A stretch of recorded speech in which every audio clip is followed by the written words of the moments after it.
Hi guys, ఇవాళ vlog వచ్చేసి పెసరపప్పు. కావాల్సిన పదార్థాలు 5-6 పచ్చిమిర్చీలు, కరివేపాకు, కొత్తిమీర, 5-6 వెల్లుల్లి దంచుకున్నవి, 1 గ్లాసు కడిగి నానబెట్టుకున్న పెసరపప్పు. ఇలా ఒక గిన్నె పెట్టుకొని తగినంత నూనె పోసుకోండి. నూనె కాగిన తర్వాత జీలకర్ర, ఆవాలు వేసుకోండి. పచ్చిమిర్చి, కరివేపాకు, కొత్తిమీర, మనం దంచి పెట్టుకున్న వెల్లుల్లి వేసుకోండి. చిటికెడు పసుపు. ఇలా నానబెట్టిన పప్పుని వేసుకోండి.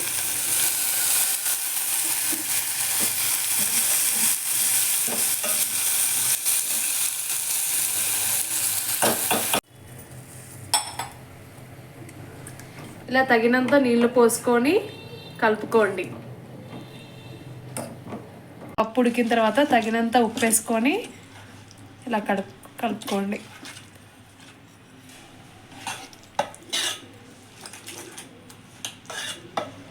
ఎంతో రుచికరమైన పప్పు రెడీ.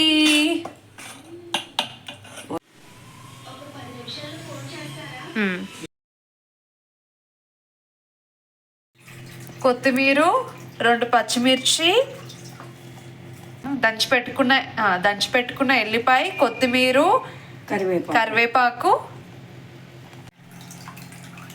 ఇలా చింతపండు నానబెట్టుకొని చింతపండు నుంచి పిప్పి తీసి ఇలా పెట్టుకోండి. పిప్పి తీసి పెట్టుకున్న చింతపండు రసం, 1 స్పూన్ ఆఫ్ ఆయిల్, జీలకర్ర, ఆవాలు, తర్వాత కొత్తిమీర, ఎల్లిపాయ పేస్ట్, 2 పచ్చిమిర్చి, కరివేపాకు, పసుపు చిటికెడు, మెంతి పొడి. తర్వాత ఈ రసాన్ని ఇలా పోసుకోండి.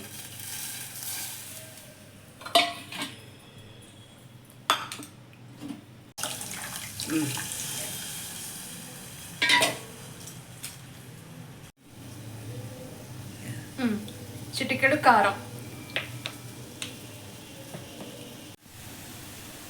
ఇలా మంచిగా మరగనివ్వాలి. ఇలా మరిగిన తర్వాత ఈ మరుగుచారు దింపేసుకొని సర్వ్ చేసుకోవాలి. అంతే, ఎంతో రుచికరమైన మరుగుచారు రెడీ.